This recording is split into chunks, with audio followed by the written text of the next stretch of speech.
முடிய இவ்வளோ போத்தலும் கலெக்ட் பண்ணினது. தொடர்ந்து ஒரு மாதம் வர போத்தல் எல்லாம் கலெக்ட் பண்ணுவோம். எவ்வளோ வருதுன்னு பார்ப்போம், எவ்வளோ காசுக்கு கொடுக்குறோம்னு பார்ப்போமா. என்னடா சாராய போத்தல் எடுத்து அடுக்கி கொண்டு நிற்கிறான்னு யோசிக்கிறீங்களோ? என்னென்னு சொன்னால் உண்மையாக நான் இரவில் ஒரு ரெஸ்டாரண்ட் வேலைக்கு போடுறேன். அப்போ யோசிச்சேன் என்னென்னு சொன்னால், இந்த ரெஸ்டாரண்ட்டில் வேலை முடிஞ்ச வரைக்கும் பார்த்து இந்த நிறைய போத்தல்கள் வந்து காப்பச்சு அடிப்பாங்க. காப்பச்சு அடிக்கிறப்ப அன்றைக்கி தானே சின்னல வந்து நாங்கள் இந்த போத்தல் இரும்பு எல்லாம் பொறுக்கி வச்சு கொடுக்குறதானே, காசு கொஞ்சம் காசு வேறு விளையாடி ஏதாச்சும் பாத்திரங்கள் தருவாங்கன்னோட கொடுக்குறத யோசிச்சேன்.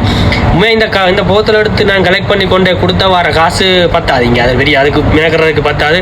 BMW ஏற்றுறது ஒரு பெரிய விஷயம். அப்படி யோசிச்சேன். ஆனால் இந்த காசு ஆறு ஒரு ஆளுக்கு பிரியோசனமாக இருக்குமே. இப்போ நான் ஊருக்கு அனுப்பினா அது ஒரு பெரிய காசாகவும் இருக்கலாம்.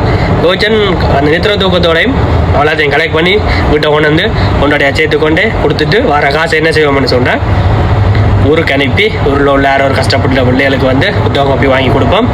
தொடர்ந்து இதை செய்வோம். Okay bye.